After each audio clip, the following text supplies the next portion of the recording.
Hello, I am so happy that you're here. Assalamu alaikum wa rahmatullahi wa barakatuh. This is Muslims and the Dunya. So on this podcast, I really wanted to make sure we created a safe space. Ever felt like I really want to do the right thing? I really want to go out there and make sure Allah knows that I love him and I want only the best in my life? But then you get out the door and life start happening and you doing all this stuff you know you should not be doing. That's okay. Because guess what? The best Muslim is not the perfect Muslim. The best Muslim is the striving Muslim. So on the podcast, we want to make sure that you understand that even if somebody looks like they are doing the absolute right thing, they're still going through their own struggles. And just because you're struggling, that doesn't mean that you still can't pray. That doesn't mean that you still can't participate and call yourself a Muslim. It's okay. We are all struggling. So my name is Mo Quick. I have a guest. His name is Reec. Hi, Reec. Assalamu alaikum. Alaikum assalam. I'm so happy you're here. I'm happy to be here. No, for real. I'm really happy you're here. Let me tell you why. Okay, so you know, obviously, I haven't always worn my kimar, right? And when I first met you, I didn't meet you like this. I was another person. And it's really like a beautiful thing because you've always had your Allah necklace. You've always went into the community and let everybody know that I'm Muslim, my dad's Muslim, my girl's a Muslim, and we're doing what we think Allah would want us to do, even in an industry like ours. So Reec and I, we're radio personalities in Atlanta, hip hop station, urban AC station. I mean, our lifestyle and what we do doesn't suggest that we are perfect. You know, I don't know how else to say it. Like, it's just crazy. And I want to share something with you. My journey to being where I am now versus when you first met me. Again, it was a huge transition, right? I was not covered. I was not conscious of what I was saying. Every other word was a curse word. I was smoking. I was drinking. Like, I was not me. But last Ramadan, something snapped in me. It was like, obviously, they always say that there's like a spirit or a feeling that you get when Ramadan's coming, and especially when you're in it. It's just something that moves you, but only if you want it to move you. You know how Ramadan comes around and some people don't participate and you don't feel anything. But when you tell yourself like weeks before, oh, I'm going to be serious, I'm going to cut the music off, I'm going to cut the TV off, and I want to change by the end of this 30-day period. Because let's be honest, that's what Ramadan is for. It's supposed to be a reset. You know, it's supposed to be that moment where whatever you were doing, it's okay. You can start all the way over, clean slate. Everything is triple, quadrupled. Your blessings, your sins are going away. Like, he's just trying to wash you up and make you new. So I was like, I'm going to take this serious, and I just want to see if life happens for me. And I think I was in a space where I wasn't feeling fulfilled. Because if you look at us, you're like, oh, they getting stuff for free. They getting money without really doing any hard work. They driving this. They going places. Oh, they have got to be living the best life. But when you go home and you still feel these empty gaps on the inside of yourself, that's how you know something in my life needs to change. And I said, I'm going to make that change. One thing to say it, it's a whole nother thing to actively do it. So when Ramadan came, I said, I'm going to make a change. I'm going to take this seriously. Of course, I was working at the radio station. So I said, I'm only going to come in at night. During the day, I'm not listening to music. I'm not watching TV. I'm cutting my social media off. I'm reading. I'm praying. I am just asking him to, you know, make me new, make me more studied and a better person. And he did it. Child, I did not look back. I did not go out the house without a kimar on because the hijab, it like reminds me, you're not just Mo. You're not just Umoja. Like, you are a part of a collective group. And it's really like a brand. You know how people know? You put that Allah on, oh, he Muslim. He don't eat pork, so don't offer him none. He's not cussing, so cut that music off. It's like they know about you. So when they see you act out of character, you're messing up a whole brand. You're not just messing up yourself. It's like it's something higher than you. So when I made that transition, I'm just like, this is scary. What are they going to say? What are people going to say when they see a kimar on and I am on the radio? What are people going to say if I'm still trying to go to the club and make my money? Like, what are people going to say if I'm endorsing an alcohol brand? Like, I'm like, this gonna be a whole transition. Like I'm not gonna lie, I was really afraid. Like, what is about to happen right now? But I can't stop. Like that whole month, it changed me completely. And I've been Muslim my whole life. It's a shame that I'm just now changing myself. Speaking of, how did you meet Allah? Like how? Because I know your dad's Muslim, Right. so I assume you grew up Muslim. But how did you meet and get in tune with Allah? That's a little pregnant question. Not pregnant, it's loaded. It is. So I think, and congratulations on your mind opening up and being able to accept it in a different way. So I would never judge anybody off of their previous movements or anything that they're doing or what they got going on, because that's only between you and Allah. Period. Right. Say that, friend, please. Right. And I do want to address, when you say the hijab, the same reason I wear my chain is because it's not for anybody else but me, to remind myself if things get a little fuzzy. You know what I'm saying? Because it's going to get fuzzy. Right. But to answer your question, I think I said I was pregnant. I think I've always been Muslim, even though I was raised Christian. I thought you were raised Muslim. Nah, so I appreciate that. What? Right? Thank you. So, Thank you. But so my father's has been Muslim before I was born. He was part of the Fruit, FOI, right? What is that? And then so he was Malcolm X and them, right? Fruit Oh, of you're Islam. serious? Yeah. What? And then That's most of them and his crew, including himself, Mm-hmm. became Sunni, right? They transitioned over to the way they practice the belief. I love that. Before I was born, right? Then I came, and him and my mother didn't work out. They were married. I was raised Christian Baptist, to be exact, right? And I stayed with my grandparents. And my grandma, when she passed away, the church had never seen that many people. I mean, she was deep in the church. You know what I'm saying? Yeah. So I used to go to church with them, and Bible study too. my granddad, his father, all of them were preachers. They ran the church, right? But I always questioned the way the religion came to me, the Baptist religion. What do you mean? Like it was I'll be given confused. to you? I was be confused in church as a young kid, like 5, 6, 7 years old. I'll be confused. So they would say, and it's just me. It's personal. I don't want to catch cancel on here. You know, I'm looking at my camera. I don't want to Don't catch cancel on cancel here. Y'all. Don't Reece. cancel me, okay? Don't catch cancel today. All right. But I would hear some of the parts of the Bible, and I would get confused because I was under the assumption as a kid I was here to praise God, right? And then when I get here, I would hear something about Jesus, and I'll be like, well, that's his son. Shouldn't we just be praising his daddy? This is a 6-year-old, right? I cannot. Right? You about to get canceled, right? friend. That's what I'm just saying. I'm giving you one more story. I'm going to give it to you, Mo. So I would question that as a kid, as a child. And then they threw in the Holy Spirit, and I was like, I can't do it. I'm very confused now, because now it's 3 people, and I thought it was one person. So always, when I would pray, before knowing anything, I would just pray to God. I wasn't worried about any other things. I was reflective of it. Then when I got older, I'm like, learning about Jesus. I was like, oh, so we should just be like him and not worship him. We should worship his daddy, right? This is my It's cool. You're 6. adolescent. Back then, I'm about 11, so we you might not kept give me that much questioning. grace. So I'm moving my dad. Sorry. And I was an athlete.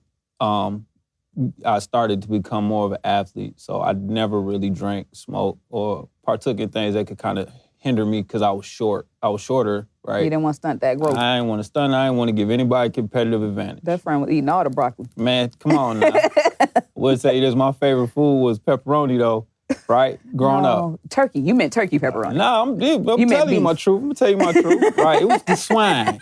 You know what I'm saying? It was the swine. I moved with my father. And honestly, I just saw how him and my uncles moved. And we're from New Jersey. So not all my uncles are related. You know what I mean? It was just brothers that he grew up blood with. and not blood. Not blood. But we brothers. Yeah, but bonded, right? And I would see how they move. And I was like, man, I want to do that. Not just verbalizing that, but just thinking that. Man, they move so strong, structured. My dad would pray a lot. Oh, that's another thing. I would pray all the time.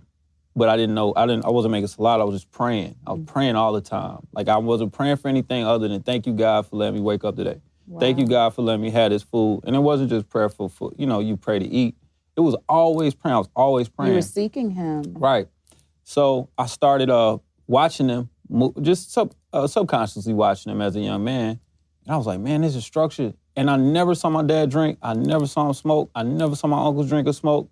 Wow. None of they weren't perfect, right? Mm-hmm. But they would move in a certain way, and I was like, man, I like how they move. So one day I just asked him, I was like, what are you? You know, that was the question. I was like, what are you? Your dad never introduced Islam to you? No, he would give people the peace. He told me what to say if somebody gave me the peace. What is the peace? So if he said the peace, he said assalamu alaikum. He said, you say wa alaikum assalam. That's what y'all call it, the right, peace. The peace. Yeah, you give your brother the peace. Right, because it's the peace be with you and us. It's back to him. So, I never heard right.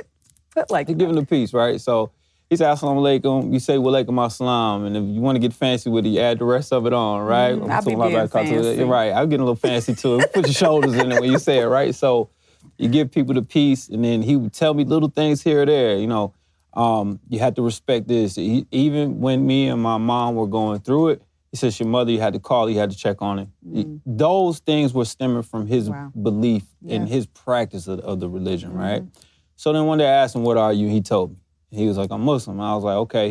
I was like, I want to be that. He was like, nah, you need to learn about it first. And then you can say whether you want to be that. So he got me a Torah, he got me a Quran, he got me a Bible. And he said, you look at all three of these things, and then when you figure out what you want to be and what you want to do, your path to God is your own. I can't create that for you.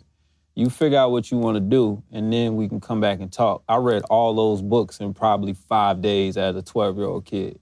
I knew I liked your I'm daddy. super focused, though. I knew I liked him. Yeah, That's so beautiful. Right. So when I came back to him, I was like, I want to take my Shahada. He was like, let's go. So we went down to 4th Avenue. I took my Shahada, and I've been rolling ever since. Oh, my gosh. That is such a beautiful story. Thank you. Wow. No more pepperoni, though. Okay, we're going to move along. So it's like, no more pepperoni. Child, no more pepperoni. I'm not about to play with you. And it's crazy how much people focus on the do's and the don'ts of being a Muslim. Man, y'all got to pray 5 times. Y'all can't eat pork. But if somebody came up to you, like, what does being a Muslim mean to you? To me, it just means my path to God needs to be clean and clear. Ooh. That's what it means to me. That's good.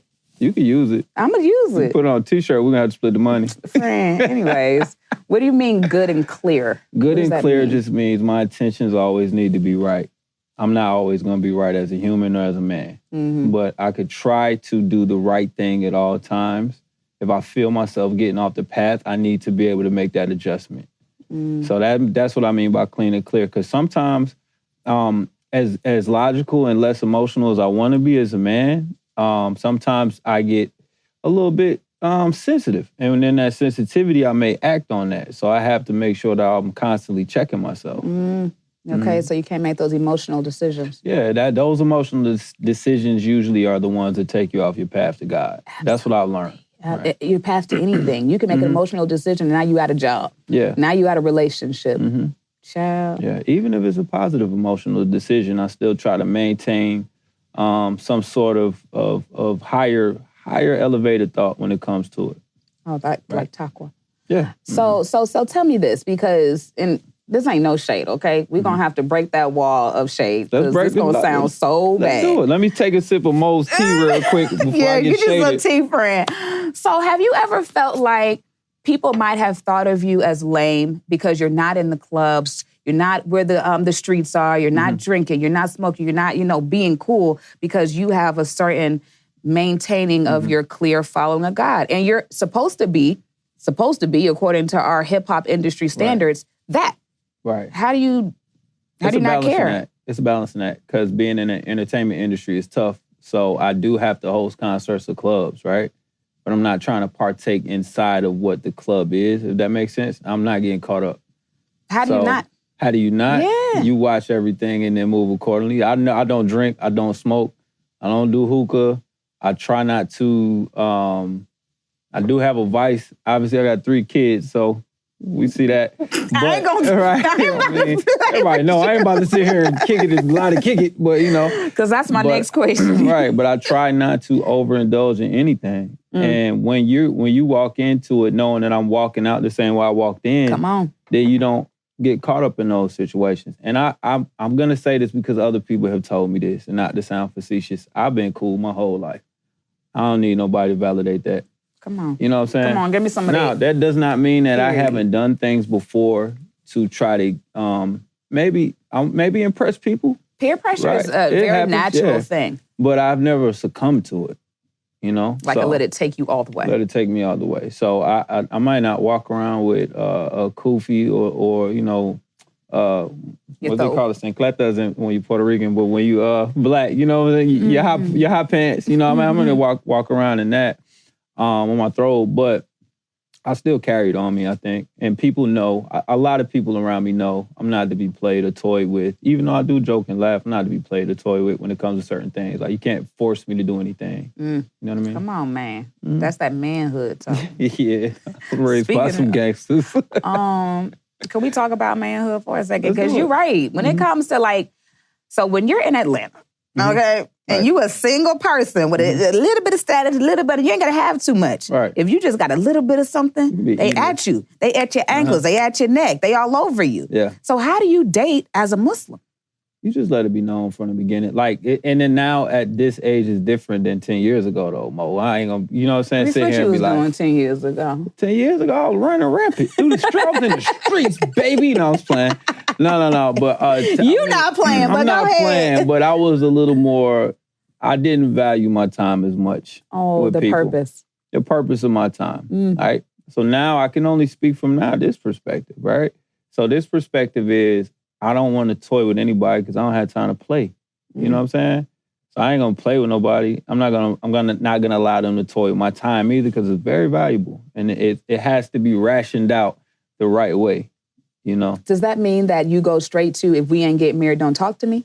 What do you mean by that? That goes to, I won't have a relationship of physical of any kind that could be intimate if I don't see marriage or something deeper in the future.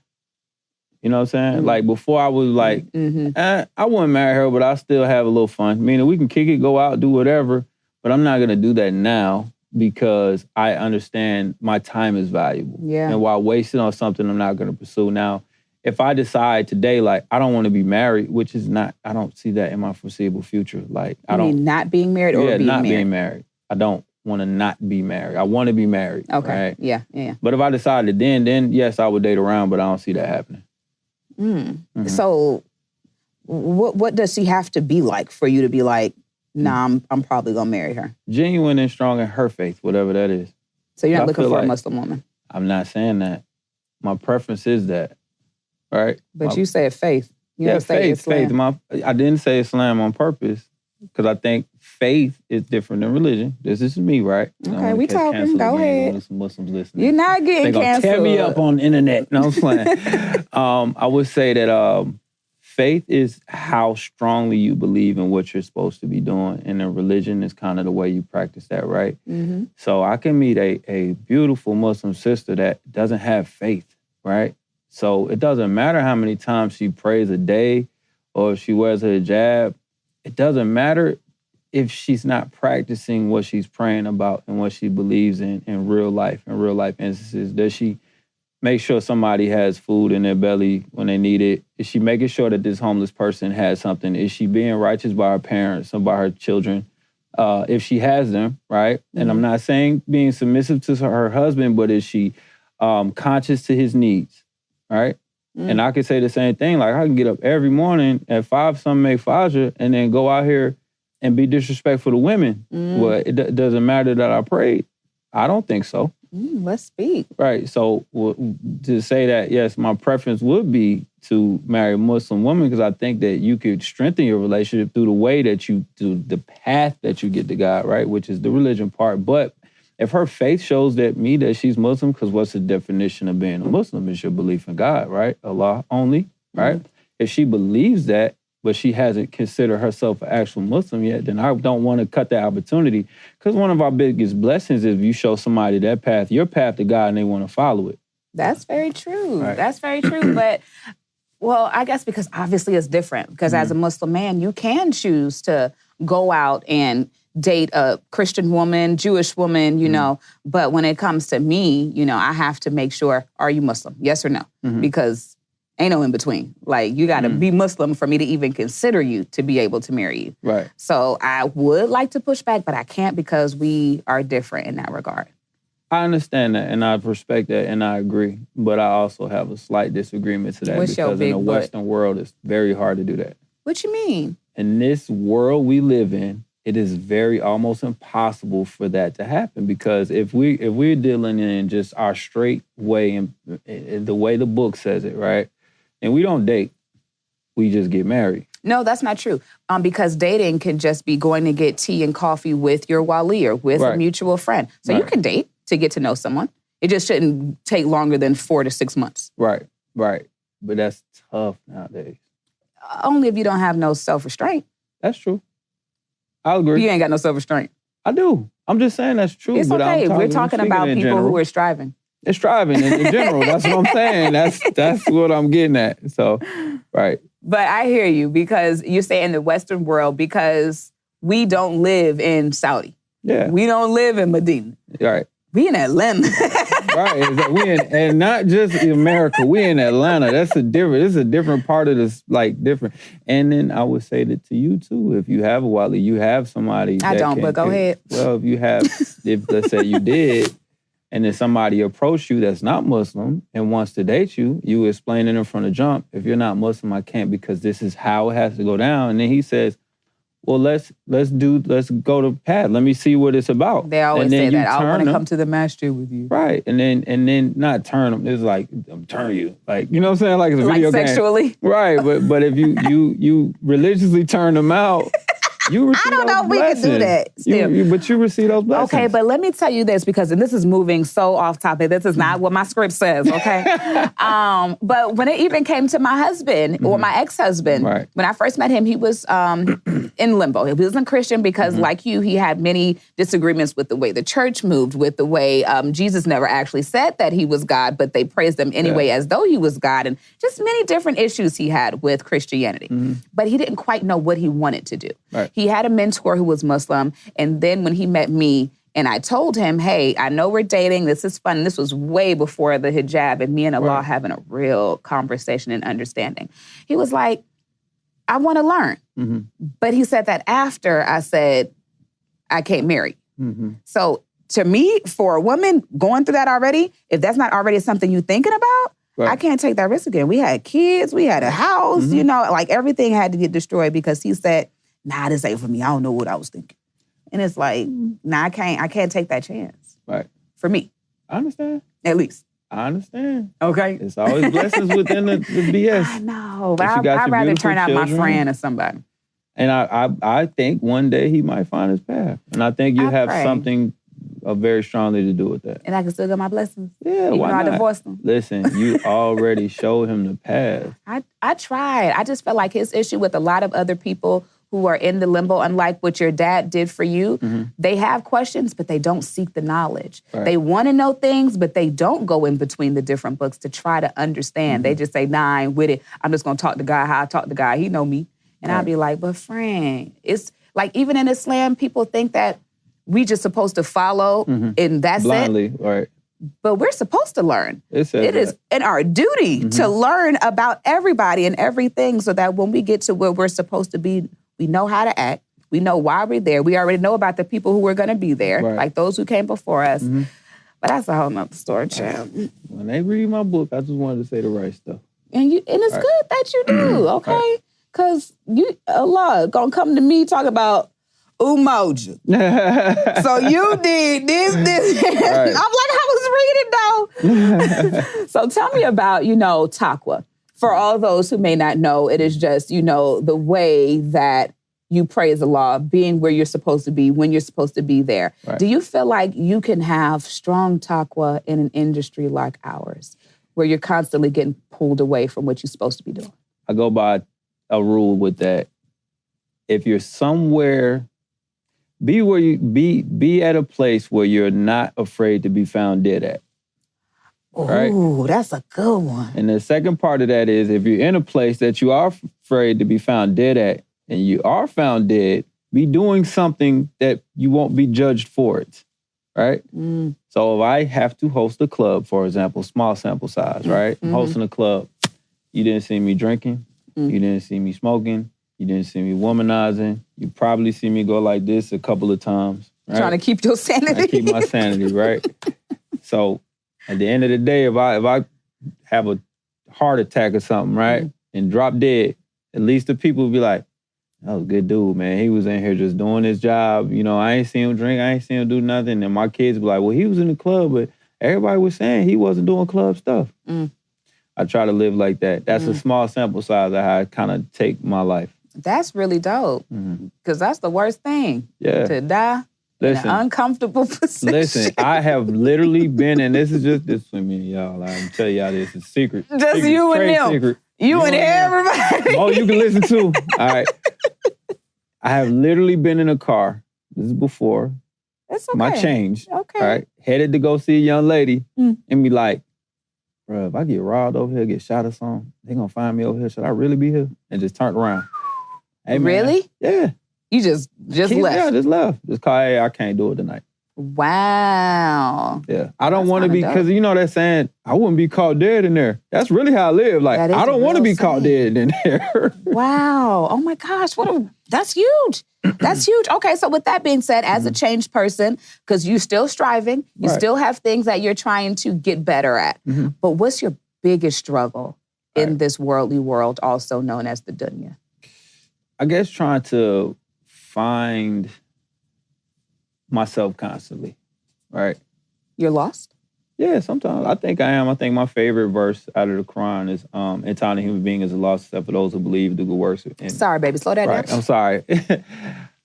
My favorite verse, I use it in almost every one of my slides, right? A tiny human being is at loss except for those who believe and do good works, right? That's part of it, right? So I feel like every time I almost make a misstep, or subconsciously misstep, I have to pray and try to do good works. So it's a balancing act, because I do curse, but I pray.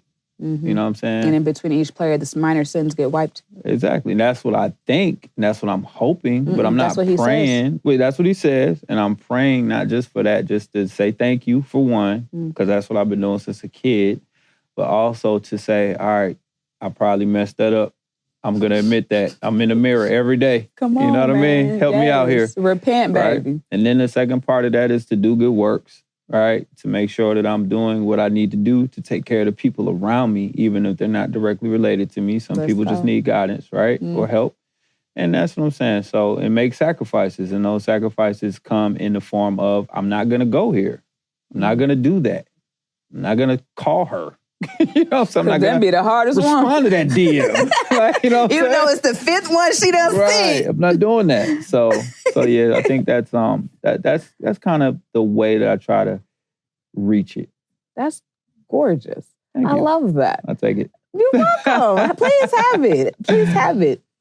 So what are those moments in your life where, because we have them, you know, as even with the strongest Iman in life, even Prophet Muhammad, peace be upon him, was looking around after he didn't get revelations in a long time, like, Allah, where are you? Right. What's that moment for you where your faith was like really tested? I think going through the last couple of situations with my children's mom, and I don't want to get into too personal of a business with her stuff. No, I can't. We like personal business. I can't do all the personal business, but at certain times, we may get into it, or I may see certain things that I wasn't comfortable with, right? And I had to make sound decisions and not emotional decisions. And those sound decisions bring you closer to God. Speak. Because you got to just believe that he knows what's supposed to be happening. But he's not in control of people's, and that's why I think we get it confused at a lot. God's not in control of people's actions, right? He's not. I think that's, we have free will. The confusion is because, well, if he planned everything, if he know what's going to happen, then he's the one who made this person shoot and kill this kid. Right. And I don't believe that. I believe that he knows what's going to happen after you make your decision. Because, like, you can erase your path to heaven, or you can create it. Let's go. All right. So I think that's what it's about. I think that defines it's already written in free will where it joins them together. So to answer your question, I hope I did. Your baby mama. My baby mama. Period. Yeah. And then trying to find a balance when it comes to one of my parents. I'm not gonna say which one. Your mom. Definitely trying to help her out. Because obviously you've been praising your dad the whole time. No, I mean, and I'm beginning to understand her better. Oh, so that's I like a great her. word. Right. So People need understanding. I can like her now that I understand her. I've always loved her. I would never let anything happen to her, right? Ever. Yeah. And that's what I think she doesn't understand with me sometimes. Oh. And I hope she watching, Mom, I love you, you know, but I think I'm beginning to understand her more. So it's helping me to have a relationship with her. You know what I'm saying? But that's tough because in the book it's telling me honor and praise your mother. But also your child. We are supposed to be honored and respected as well. Exactly. So it's got to be a balancing act. Yeah. Once again, the path to it was written comes into what's really happening. Who's doing the writing? So because we write our own destinies. Even though he's obviously in control, we're the only creatures who have the ability to write our own destinies, which I think is that's usually when I'm down in Sajdo on the ground, I'm just like, thank you for giving me the consciousness. Thank you for giving me the ability to choose to praise you. Like, thank you for thank you for letting me do it and make that conscious decision to do it. I'm not alone. That's my favorite pose. When I'm down there, I might be down there way too long. I know, sometimes my little forehead, I'm like, no, my brother got his prostration mark and I'm a little jealous. I ain't gonna lie, Troy, I'm jealous. I don't know. I don't want it. I do like this, right, like trying to get the circulation back in my forehead. Right. That's not cute. Which is why, most of them, they wear the hijab over here so that we don't get it because Allah knows that we like know Allah. Right. Can you do something about this? Right. It's like a birthmark. So if someone is asking you about Islam, they know nothing about it. Right. What would you tell them? I'd tell them it's beautiful. It's beautiful. If you respect me, then I would urge you to go look into the religion. That's what I tell respect them. You? If you respect me, if you see me, if you don't know me from a hole in the wall, and you just look at me and see how I move, or you go on my social media, you go through it, and you're like, I kind of like what this guy's about. It all comes from there. It starts there. That's my base. So if you like me or respect me or have anything that you like about me, it starts with that. That's what grounds me, and everything else is built up from there. You're talking about that energy. When people see that light and they go, oh my God, you're just so positive. Right. Oh my God, you just be glowing. And that's my gift. Right, that's my gift. That's why I had to present. That's all I had to present. That's my gift. Like always being, I talked to my uncle, Hatari, is the guy that got my dad and his brothers into the fruit, right? We just spoke to him the other day. It's my dad's mentor, and he was telling me about his son who passed away. So his son passed away, but he said, man, Sharif, he's just love Allah. It's one of my sons. I never had to tell him to pray. This, that, and the third. And he was telling my dad this. He was just going through his spiel, and he was like, your son's like that. And that just was the most heart. You see me cracking, right? My voice cracking. It was like the most heartfelt thing I could hear from him, being his mentor, was like, your son's like that. He's stand-up guy. He's a good man out of everything. And he's just always loved Allah. It's just not mean I'm running around saying, oh, look. It's just the way I move. Absolutely. And I think that's what they were speaking about. Right. I think you even said something earlier about the woman who you were, possibly interested in. She could say, I'm this, I'm Muslim, I'm Christian or whatever. But if you're not showing it through your actions, and it's like you can pray, but what are you doing when you finish praying? Right. How are you showing that you really love him? Even, I always think about the story that my dad used to tell me about the hadith with the whore and the dog. Right. And all she did was give this dog some water, and she's granted into heaven. Yeah. And she's been selling her body the whole time. Just that small act of kindness to show that, our heart's in the right place. And Allah forgives, we don't. That's the difference. Like and I call them spooky Muslims, probably gonna catch cancel on this too. Bro, you done been canceled this whole show. Fine, I'm okay. I can take it. They're gonna be shooting me up. But I just call that spooky Muslims, where it's like we do all the judging and we don't give people grace. But Allah will give grace to a woman that sold her body but fed a dog. That's in need, right? So who are we to tell you that you're not doing it right? Oh, Lord, come on now. Ooh, you know what I'm saying? Like I don't like spooky Christians, spooky Muslims, spooky Jews, but why like all that's the same. Spooky because they try to scare you into the religion. It's spooky. Boo. Okay. Put on your hijab, sister. You're not doing right. Meanwhile, you done fed 400 people on the street. And who are you and to then tell what did me? And then they told their cousin they couldn't come over to get something to eat. So spooky. I love that. Mm-hmm. Okay. Well, I thank you for being on the show.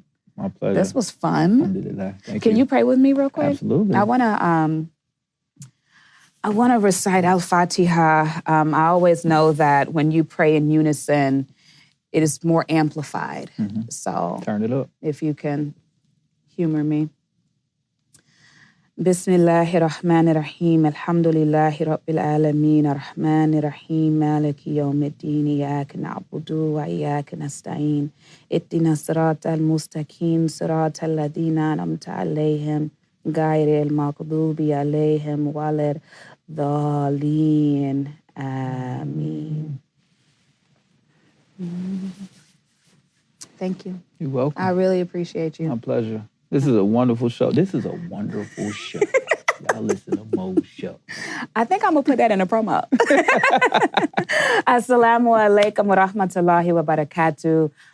Thank you for being here. I really appreciate you for sitting down with us. Like we said earlier, it's okay. We're all going through something, but the best Muslim is not the perfect one.